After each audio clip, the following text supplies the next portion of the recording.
Once you start out on a path, the universe will conspire to work with you. When I finally relaxed into being who I am, all these things that I hadn't seen before started to come into my life to add to and benefit and build on what my new goal was. If you can master that, then the growth will happen organically, and your small business will become bigger and a big business will become bigger.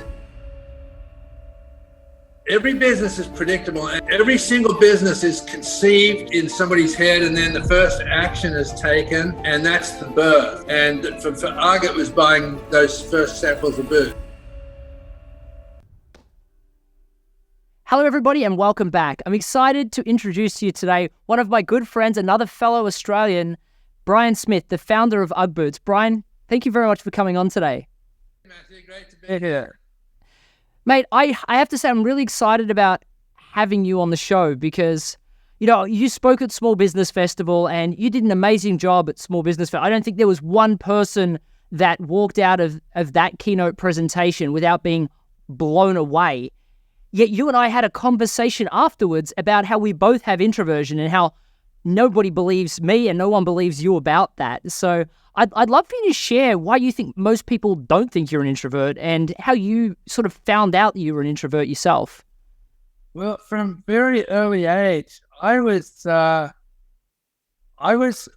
always struck with this fear of rejection, and that caused me to have to live and act out my life in a lot of different ways than most of my friends who were just, going out doing whatever they thought was right. I was always so worried about what people would think that I turned to plan a lot more than they ever did about how I was going to interact with something or how I was going to say something or how I was going to act in a group.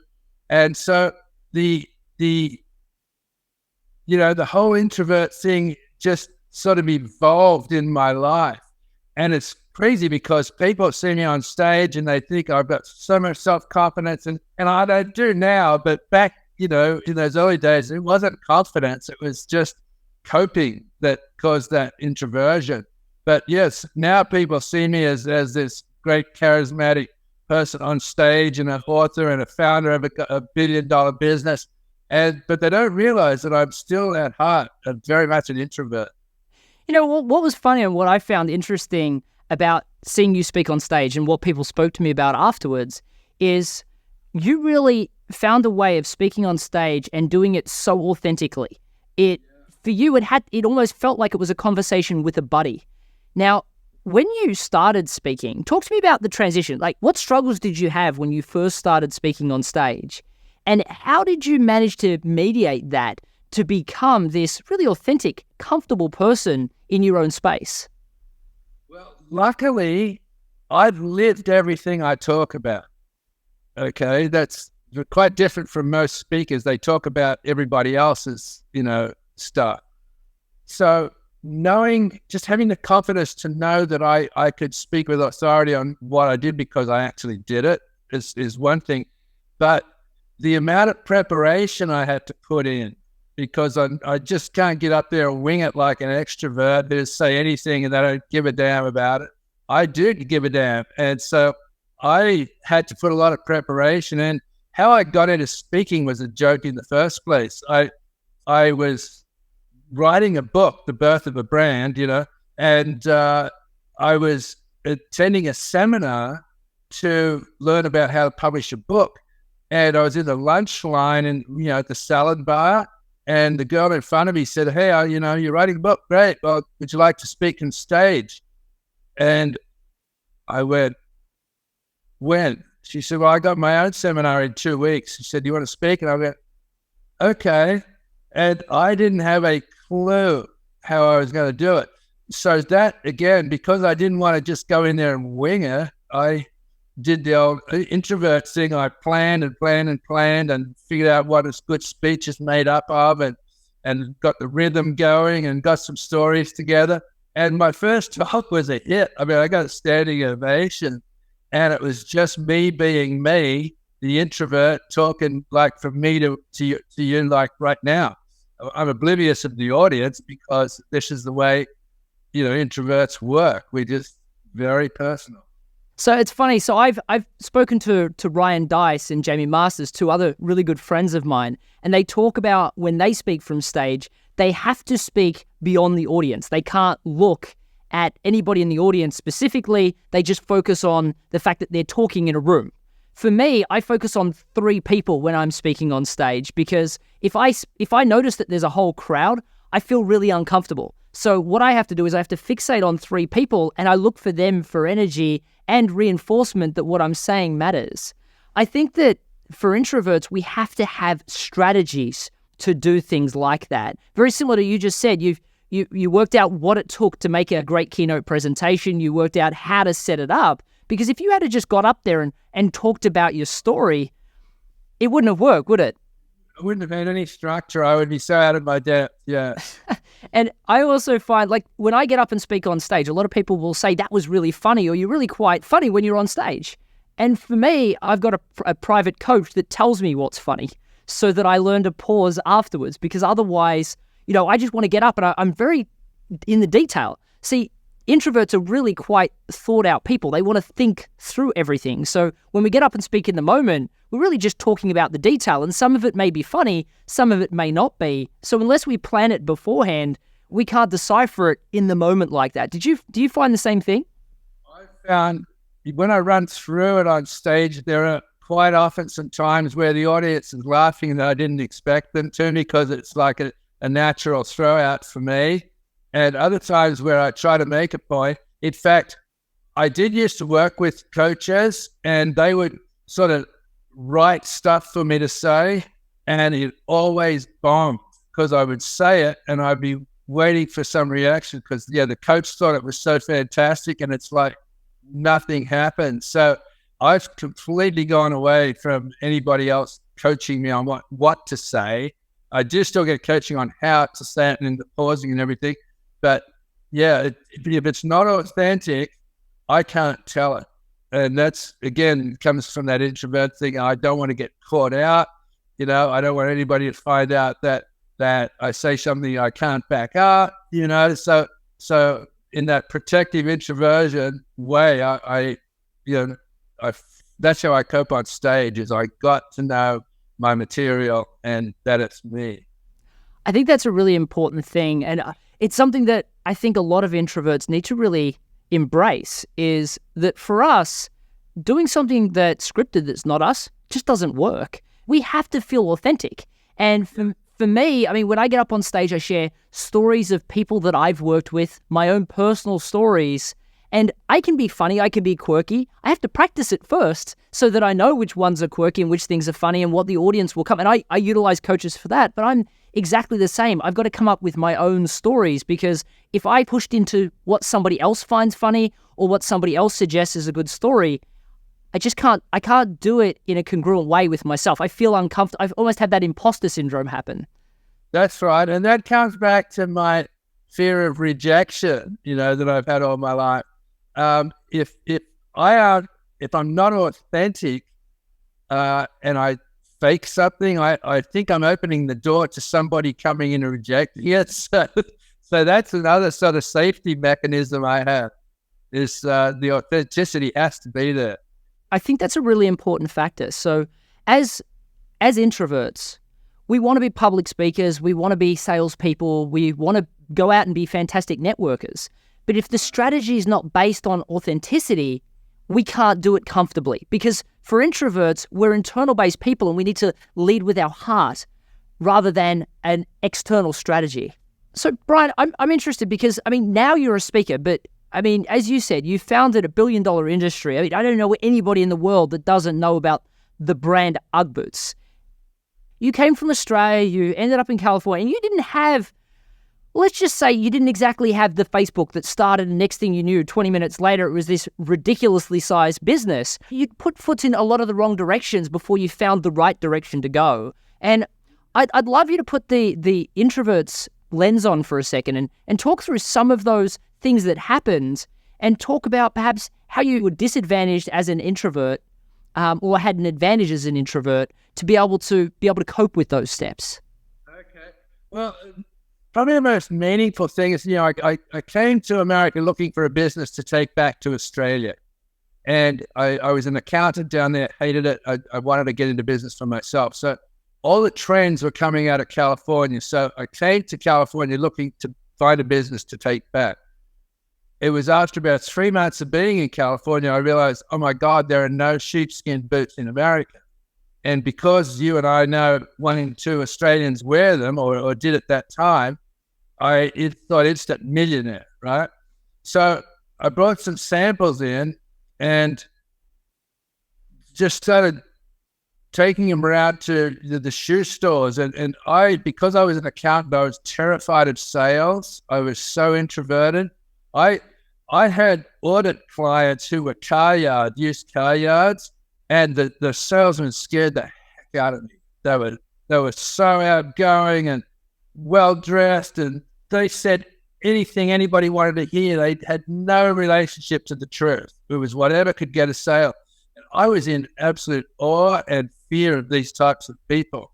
And so for me to get out and go around and start to speak to shoe store owners was a huge, huge deal. I would procrastinate for weeks. And finally, I'd go out, and I got shut out by hundreds of shoe retailers that just said, oh, sheepskin in California, you're crazy.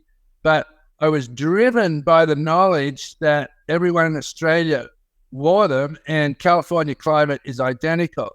So it went into figuring out okay, how do I get around this? And I figured out that all these California surfers who'd been to Australia had brought a bunch of pairs back for their buddies. So in the surf community, the sheepskin boots were really well known. So I started going to all the surf shops. And so that's the introvert's way of finding the least resistance, because I love surfing. I still surf. And this way I could go in a non-confrontational situation and ask them. And I got a fantastic reception from that surf. So by being an introvert, I was able to find that the point of least resistance to get into the market, into the US. And I mean, and it wasn't like instantly solved either. I remember 2 or 3 years later wheeling, boxes of sheepskin boots into the Action Sports trade show, which is full of bikinis and surf products and T-shirts and everything summer. And here's me with my head down, hoping no one's watching, wheeling boxes of sheepskin boots and setting up my table there. And again, fear of rejection, hugely powerful. But because of the planning and the number of, pre-show mailings that I'd done and the advertisements I'd run in the newspaper, I knew that I was prepared, no matter who came up, to be me and to sell my product. But it was so, everybody around me was just all these hugely extroverted sales reps. So, Brian, I think a lot of people that are watching today will believe to themselves that they're really introverted themselves, but they believe in their product. But you did 2 things I think you've highlighted. One is that you were willing to walk into these retail stores, and that takes gumption that introverts really struggle with. And the second was you looked for a niche. I'm going to define it as a niche market, because you stopped trying to sell to everybody and you went surf shops. Surf shops is my answer. I would love for you to share with us how you overcame the first step, and what was your thought process around the deciding you needed to really taper down on one specific group of people. I had a buddy, Doug, who was an extrovert, and he was going to be the salesman, right? And when he was the first one to go out to the regular shoe retailers, but he lived in a different part of Los Angeles, so I had to go through my local section. And he had been out there on the road 4 or 5 days visiting retailers, and I hadn't got out of the house. I was so terrified.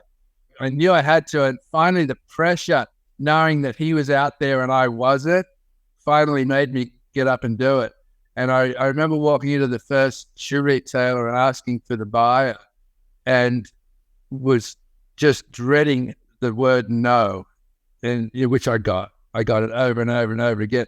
But I did it mainly because my buddy was I was guilting myself into thinking that I got to be keeping up with my buddy. So that was the first part. once I started to get into the surf shops, though, I was in my familiar territory. I didn't have that same fear because now I could come in and I'd start a rapport with the person before I ever pitched the product. Hey, how you doing? Hey, you're an Aussie. What are you doing over here? Well, I'm selling these boots. So there was a sort of an easier entree into it. So I didn't have the same fear when we pivoted and segued into the surf market.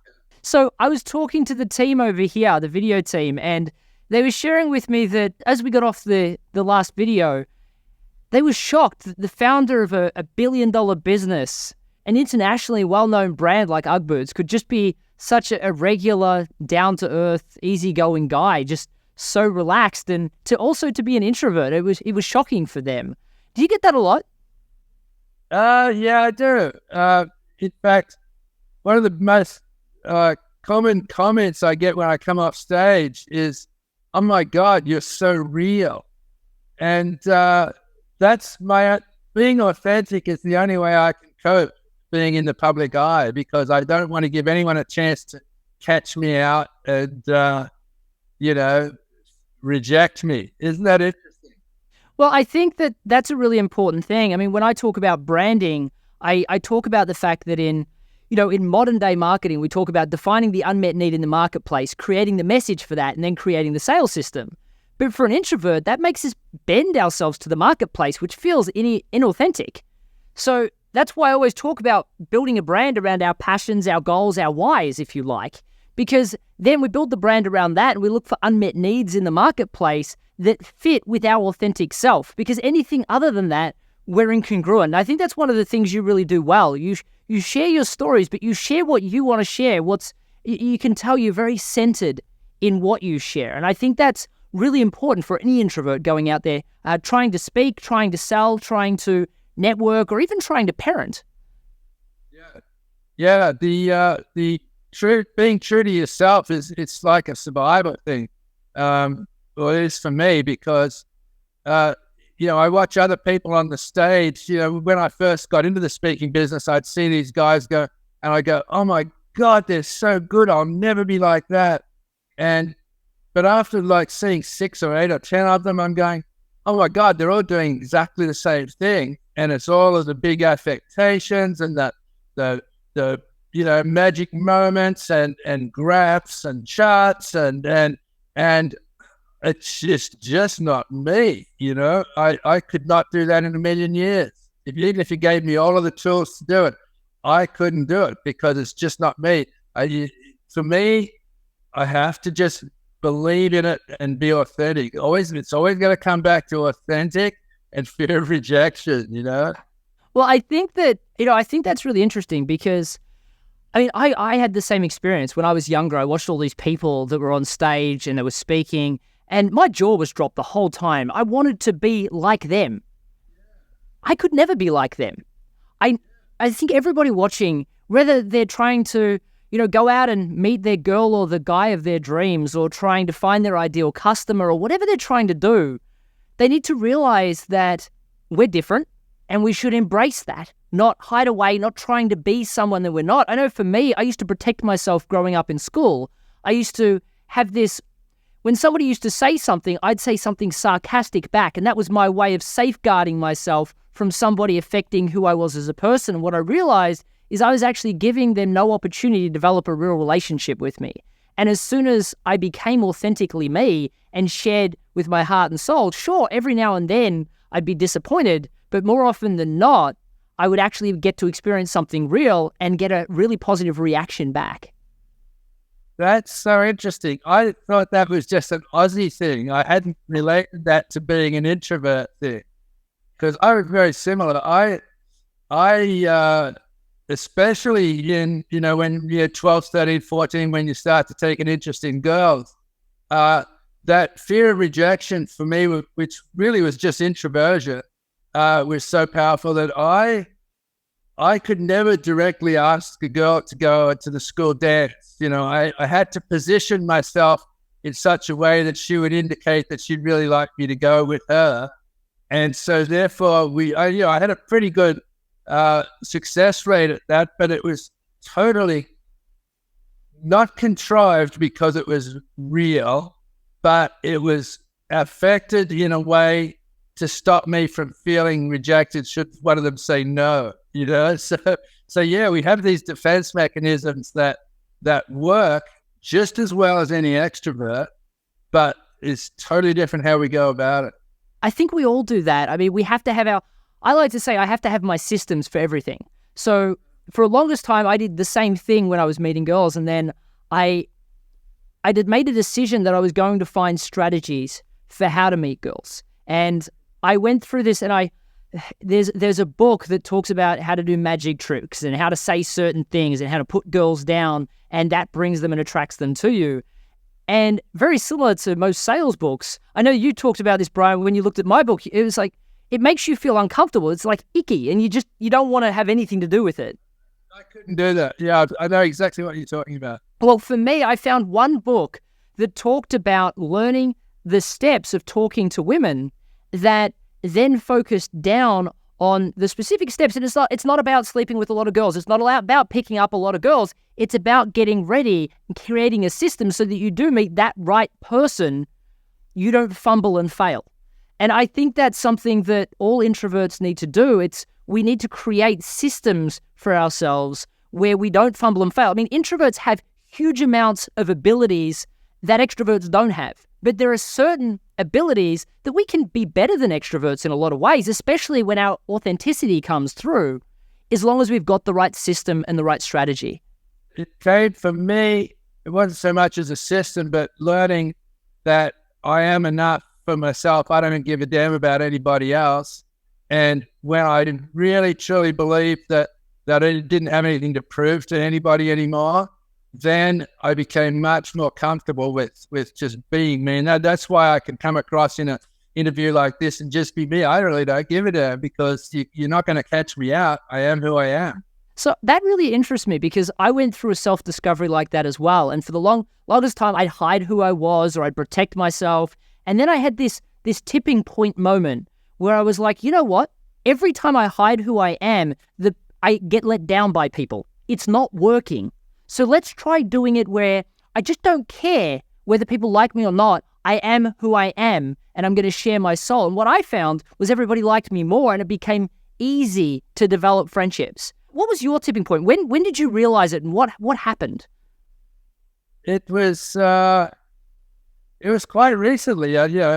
I spent most of my life, not understanding and not feeling worthy. Even when I sold the Ugg Boot company and built it up, it was a tremendous achievement. To me, there was always still something more. There's got to be something more meaningful than that. And I didn't find it from without. I found it from within because I do a lot of yoga, a lot of meditation, read a lot of spirituality. In fact, a lot of spirituality spills over in my book, which was a bit of a gamble, but everybody loves it. So it was a good gamble. But I basically just through meditation and realizing where I fit in this cosmic universe, that I became comfortable with exactly who I am. And then that made all the rest of it flow very easily. Brilliant. Well, I really appreciate you sharing that, Brian. And because you mentioned your book, I want to pull it out because I know that, this was a lot of your time that went into this. And I think that when you talk about authenticity, maybe introverts are just really good at this, but you can tell your heart and soul was put into this. And you talk about the 5 stages of a business. And again, I think the rawness of this is what I really liked the most. And I would love for you to just spend a little bit of time just telling people about what you see as those stages of the business so that people can understand it. Sure. After I made my first sales effort and sold 28 pairs and realized, oh my God, this is harder than I thought. Looking back after I sold the Ugg company, I realized, that every business is predictable, and I coined the phrase, you can't give birth to adults. And the theme of my book goes through all the stages of raising a child all the way to getting it off to college and, married. But every single business is conceived in somebody's head, and then the first action is taken, And that's the birth. And for Ugg, it was buying those first samples of boots. Then every business or service or idea goes into this horrible infancy. It just lies there, and you have to feed it and change diapers, and you get nothing back, except maybe a giggle every now and again. But it cannot get up and go to college at that stage. It has to be an infant. But eventually it'll start toddling, which is cool. Like a business, people are you're selling your first products, and people are writing articles about your product. And then you'll hit the youth phase, which is a great phase where your production's great, the sales are good, the shipping's excellent, the accounting's working, and everything's clicking, and you can run a really good business on that scale. But if it's a really, really good product or a service like Ugg was, it's going to hit the teenage years and all bets are off. Because you remember when you wanted to be at every party in town? Well, it's like that with a business, and you want to be at every trade show, you want to be on every retail shop, and it's really, really dangerous phase because you overextend so fast. But then eventually it becomes mature when the accountants put the controls in. But that theme runs through every single business or service, or making a sitcom on TV or starting a religion. The theme works in every one of those. And the big reason for my book was to point that out and be a roadmap for entrepreneurs. Hey, don't give up in the infancy. It doesn't mean you're failing. It just means not much is happening. It's like a baby. You got to wait for it to figure it out. And there's another great quote I have in there, which most people remember years after I give the talk. And that is, the quickest way for a tadpole to become a frog, live every day happily as a tadpole, and if you can master that, then the growth will happen organically, and a small business will become bigger and a big business will become bigger. That's how it works. So, my book is like a philosophical take on business according to my life. Thank you for sharing that. I'm really interested in one specific element, because I find that a lot of introverts, especially ones that have strong functional skills, they build their business and their success metric is outwardly focused. They want to be successful to prove to everybody else that they can do it and it wasn't a mistake, or that they are, in effect, a great person in themselves. It's focused externally rather than internally. And the advice that I always give them is that it's got to be about you. It's got to be about your success, or you'll never make it. What advice would you give to people that are in that stage? It just made me wonder why I did it. And when I started out, it was to prove that I could do it. I didn't want to be an accountant. I wanted to prove I could be a business person, an entrepreneur. And that drove me for years and years and years, apart from trying to make money and stay alive. But it was that I can do it. I can show you. I can prove it. So it was very much outwardly focused. But it came a point where it got so big that I realized, God, I've sort of done it, but I don't really like it anymore. Because, when it got up to about 15 million, looking at 20 million, we started to have all these meetings, and by now I've got all these staff and salespeople, and everything's coming down to meetings and consensus. Everybody's got to agree on the next course of business.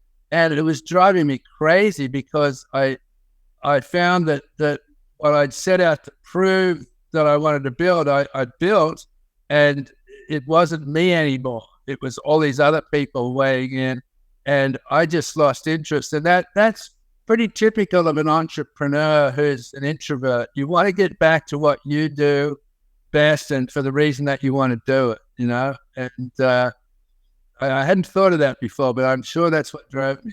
I think that's really important for people to know, because for me, I've been responsible for 5 multi-million-dollar success stories myself. And people are like, wow, you must have been so happy the whole time. No, I was miserable, because every time I was doing it to prove to someone else that I could do this. And then I get to the top and I'm like, why am I doing this? And then when I moved into doing this, helping service providers obtain rapid growth, helping introverts obtain rapid growth, I just love what I do. And I remember having this conversation with you, Brian, that since you've gone into just doing things exactly the way you wanted to because it's about making you happy, everything shifted.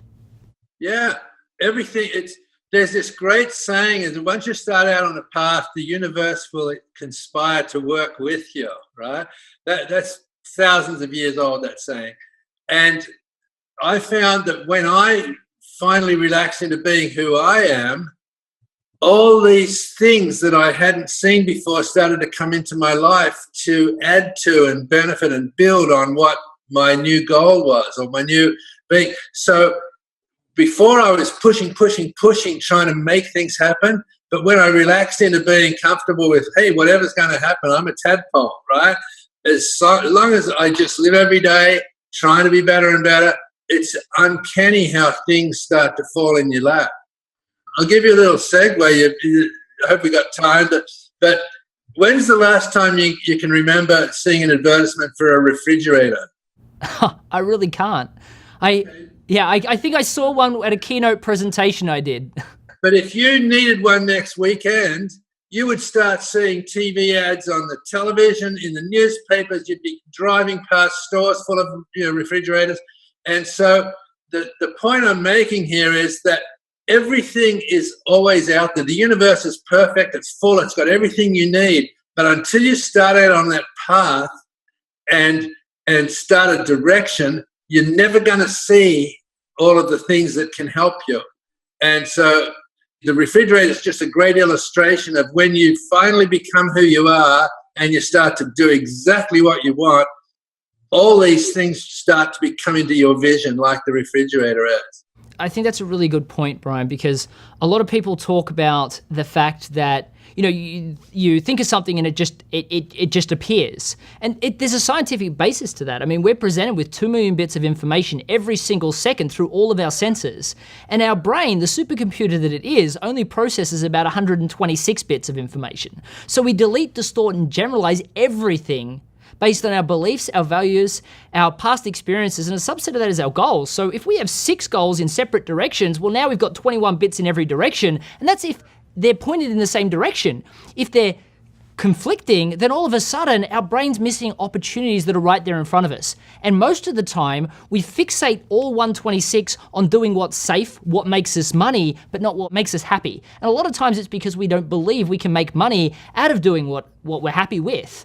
And I think that what you've just said, Brian, is that as soon as you make the decision that you're going to do what you love and you want to be authentic, you want to be passionate, and you want to do that, those opportunities will just appear. And I think it's a really good thing to finish up on, Brian. So thank you for sharing that. One question I do want to ask, just as we're finishing up, before we get into where people can find out more about you and your book, is I'd really like to know what you consider your introvert's edge. What is the one thing you would say as an introvert gives you a supreme advantage over everyone else?